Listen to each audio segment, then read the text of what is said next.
Right, let's talk everything Sheffield Wednesday. I've got a lot of stuff to talk about today, so we're just going to do all of one big video today. And it's Matt Day today. I should be doing a live stream tonight for the game. I'll see how I feel at the end of the day.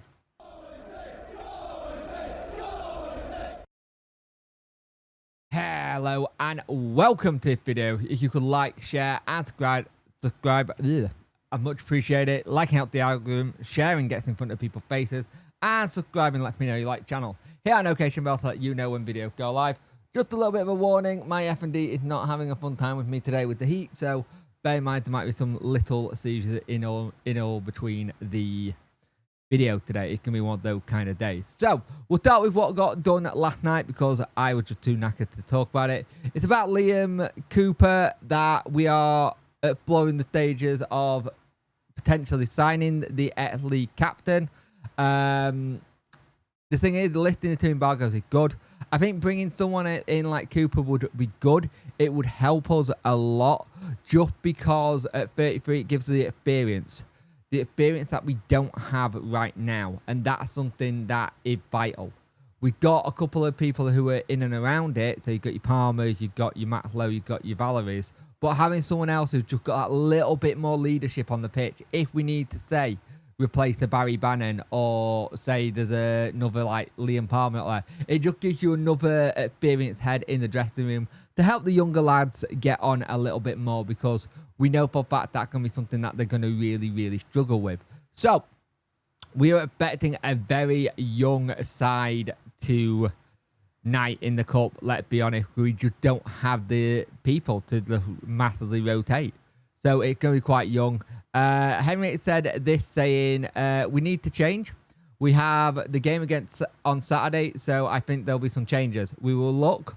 We had 98 minutes today. It was a tough lesson for the boys after pre-season and only 3 friendly games. Let's see the reaction and what we can do and now for the Stoke game. I think you're going to get people like, say, a Will Granger play. You may even get a McNeil play. I said this yesterday in the preview. He said, I think there was a big respect shown at Leicester. Their big togetherness. Our fans are a big inspiration for our players. In an away game like today, really good team in Leicester. It just speaks about how we did against Leicester. But I think tonight there's going to be a lot of changes. And I think when you see how many changes there are going to be, it feels like it's going to have a big impact maybe on how we do. But here's the thing. We don't need a cut run this year. Yes, a cut run is great for money. Don't get me wrong. The money side of it is fantastic. That'd be brilliant. And considering how stony broke we are, we really could do with the cash. But at the same time, we don't have to play for a cut run. We just don't.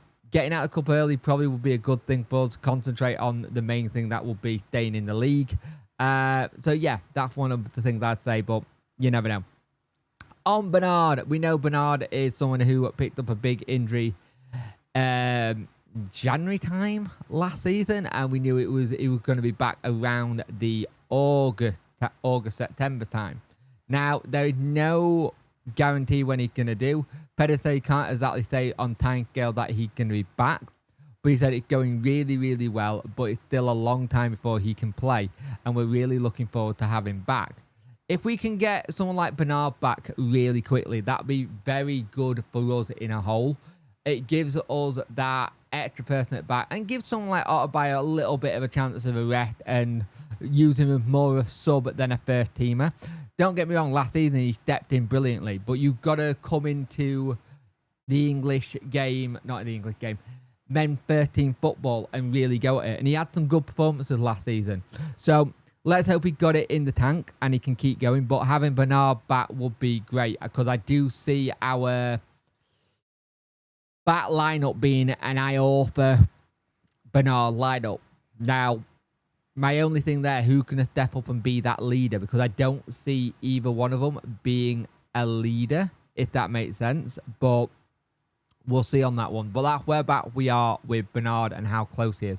Hopefully it's closer than we just finger crossed it's close. Rob Staton has also said that there is a SAG meeting today to talk about the North Stand. Hopefully things are starting to get moved on and that can be opened.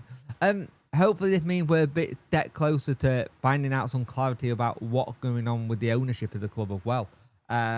Maybe there is going to be something out there that happens soon. But here's the thing.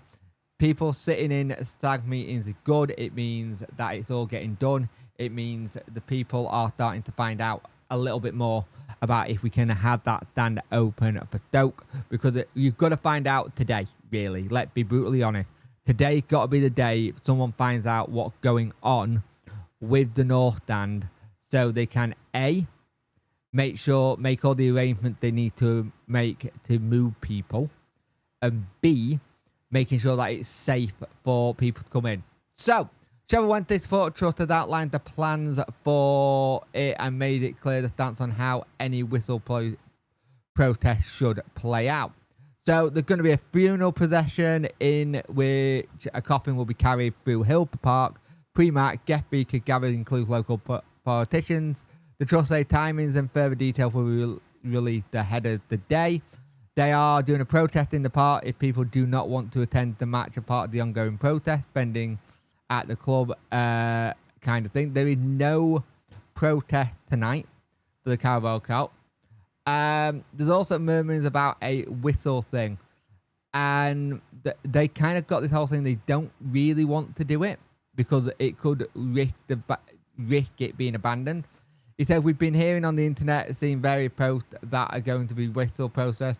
I would add that the trust had not organised it, but we're going to try and take charge of the narrative to try and control it.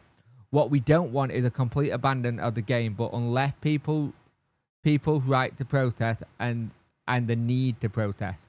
We're trying to give people focus because we don't want people running on the pitch or breaking the law. While the whistle protest, if our people going to do it, we ask them to let the game kick off and then blow the whistle for 5 minutes after kick-off. That disrupts the game and provides it can be done and then stopped after that. After 5 minutes, please don't blow your whistle. Please let the game go ahead. Get behind the guy 100% after a successful spell at Leicester. We don't want to lose any credibility, but keep the pressure on, keep the protest going, and let be organised and get it done.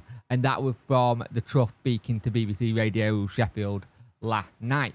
Now, here's some other things for you as well. On the regulation side of things, this is something very, very interesting.